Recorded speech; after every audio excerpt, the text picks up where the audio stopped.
Ya, karena sebagian kita di Indonesia ini ya nggak paham fikih sholat berjamaah. Ya, imamnya dorong-dorongan. Imam harus ditetapkan, nggak boleh dorong-dorongan. Imam ditetapkan oleh pengurus masjid. Kapan komat ketika imam sudah maju? Jangan jamaah yang nyuruh, komat, komat, komat. Ini ada acara nih, nggak bisa. Imam yang punya hak kapan boleh komat, kapan tidak komat. Kalau komat masih sedikit, kata imam, bentar. Imam yang punya hak. Ya. Kemudian Nabi SAW menyuruh kita di masjid khusyuk. Jangan ada, kata Nabi, jangan ganggu saudaramu dengan bacaan Quran. Sebagian kita, akhi, antara azan komat, muazzinnya malah baca salawat. Kita mau sholat sunat terus gimana? Jadi saya memahami ada sebagian orang nggak nyaman itu. Karena pelaksanaan sholat berjamaah belum sesuai dengan asas syariat Islam.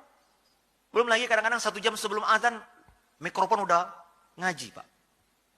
Ya, jam 4 subuh udah ngaji tuh. Gimana orang mau sholat tahajud di rumah? Ya, kemudian habis subuh ngaji lagi, Pak, mikrofon.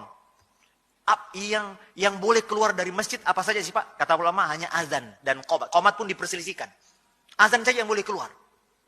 Qomat, sebagian ulama berbeda pendapat. Ini qomat untuk siapa? Untuk yang di luar masjid atau yang di dalam masjid? Dalam masjid. Karena mereka yang berkepentingan, ini udah mau qomat. Ada pun yang di luar masjid, udah percuma. Ya kan? Tapi di Indonesia 1 jam sebelumnya. Sesudah sholat, mikrofon juga. Banyak orang merasa terganggu.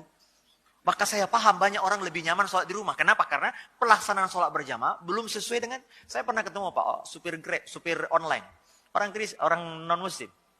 Dia bilang, Pak Ustadz, mungkin karena saya dijemput di masjid. Menurut kami Islam ini agama berisik, Pak. Itu siang malam. Itu ya mulai dari pengajian ibu-ibu. Sampai kapan kita istirahat? Apa harus selalu teriak-teriak katanya.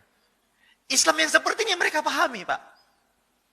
Padahal Nabi SAW di masjid gak boleh suaramu jangan. Kenapa? Ada saudaramu yang sedang berdoa dan sholat. Tapi kita, akhi, Masya Allah, masjid ini, ya,